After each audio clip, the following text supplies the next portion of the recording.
¿Cuándo crees que podríamos ver el techo de la inflación? Y si podría remitir en este año 2022 la inflación. Porque, bueno, con estas subidas de tipos de interés se ve complicado que no lo haga, ¿no? Pero, bueno, quién sabe, quizá la guerra agudiza también esta situación.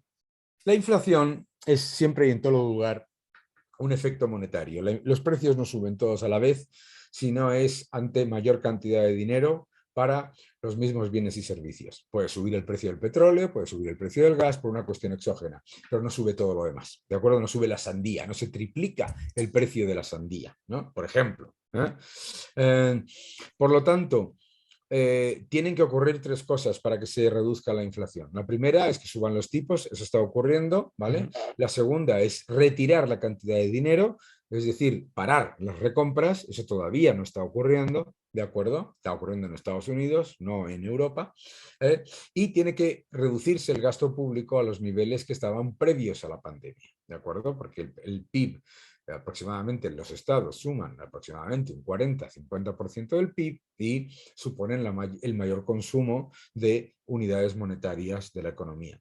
Entonces, pues cuanto más se prolongue el mantenimiento de políticas ultraexpansivas en esos tres ámbitos, el riesgo de que la inflación dure más tiempo es mayor, ¿de acuerdo?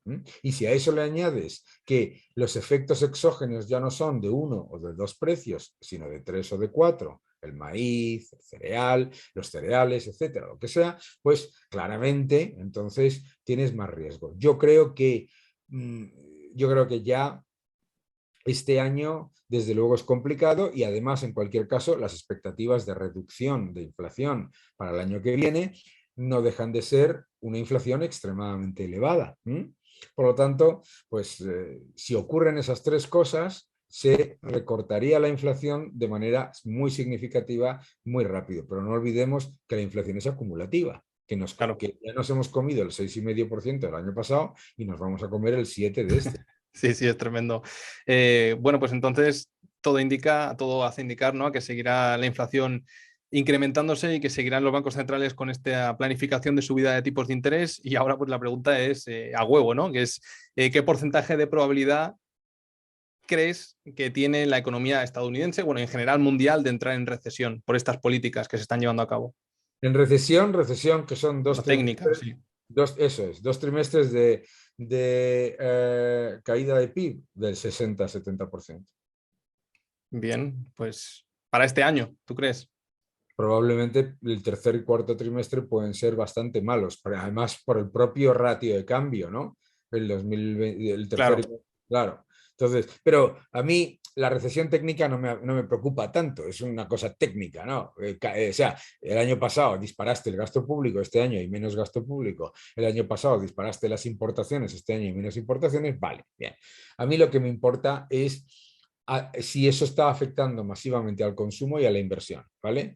Y de momento empieza a tener un impacto significativo y eso es lo que más me preocupa a mí, más que recesión técnica, que ya te digo, la probabilidad es muy alta, ¿eh? Puede que a lo mejor no es en el cuarto trimestre, es el primero. Bueno, vale. Bueno, sí, es más que por el tecnicismo, ¿no? Yo creo que también que es un factor psicológico, o no, no lo sé, puedo estar La equivocado. gente, la gente tiende a confundir recesión con crisis, ¿eh? Vale.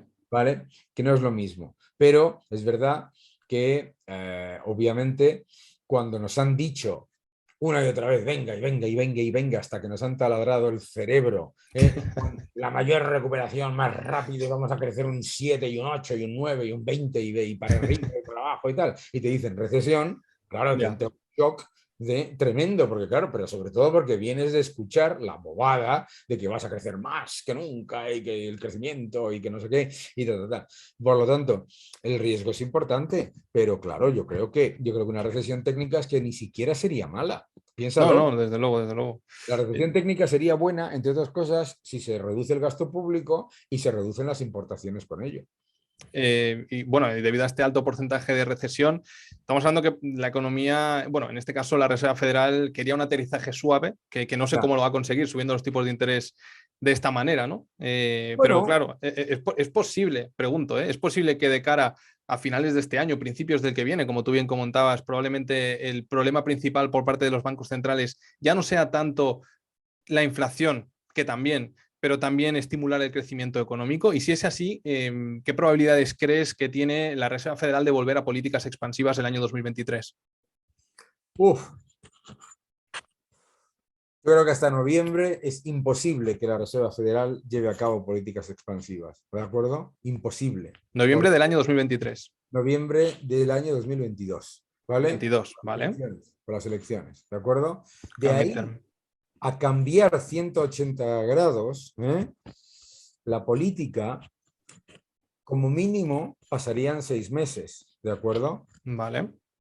Entonces, me cuesta mucho pensar en un cambio tan drástico, sobre todo porque la inflación va con decalaje, ¿no? Entonces, yo creo Claro. que, yo creo que es complicado, o sea, yo no apostaría desde luego a un cambio de política monetaria a política expansiva a tan corto plazo, ¿eh?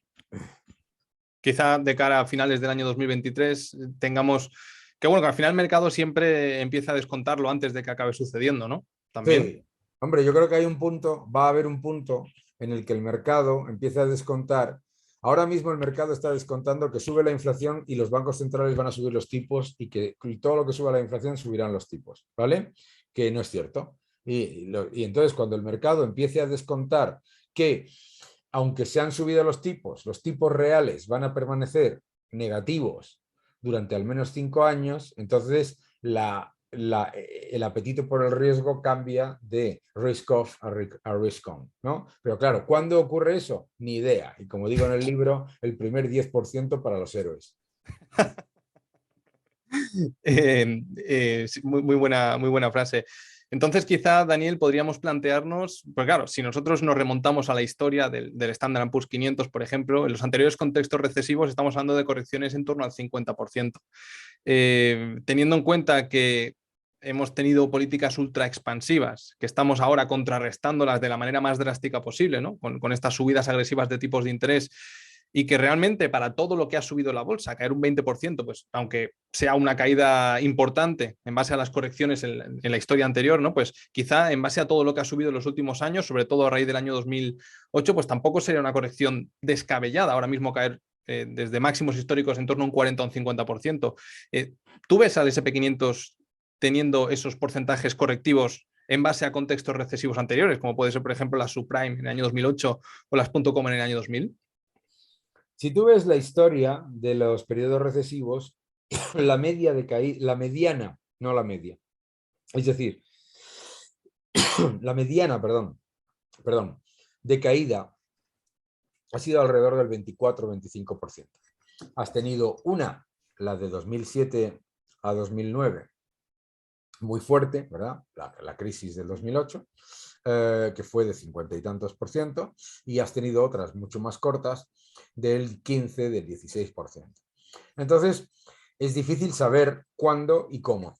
¿Por qué? Porque además tú has dicho una cosa que es clave, que es que no es que venimos de una época de múltiplos Correctivos, ¿no? normales, sino que Claro. venimos de una expansión de múltiplos en el año 2020 y 2021 brutal. Entonces, es difícil verlo, pero lo que sí creo es que por lo menos ya hay cosas que ya el mercado ya está empezando a descontar, ¿no? Es decir, lo que no estaba descontando el mercado a finales de 2021, principios de 2022, era los bancos centrales van a subir los tipos, lo que han dicho que lo van a subir. De hecho, la gran apuesta del mercado para 2022 era no van a hacerlo, ¿eh? No se van a atrever, ¿vale? Bien, pues ahora ya por lo menos the day of reckoning, ¿no? Que se dice en inglés, darte cuenta de la realidad, eso ya ha ocurrido. Segundo, tampoco descontaban una recesión. Y aquí estaba todo el mundo va a crecer al 5%, al 6%, al 7%, aquí venga fiesta total.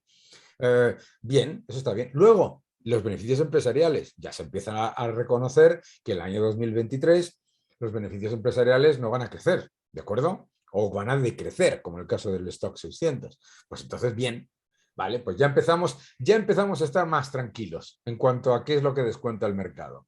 Y aquí empezamos a pensar. Como digo en el libro de una frase de Hugh Henry, no mía, picking bottoms is for monkeys. Yo no tengo ni idea de cuál es el suelo. Y se lo dejo al que lo haga.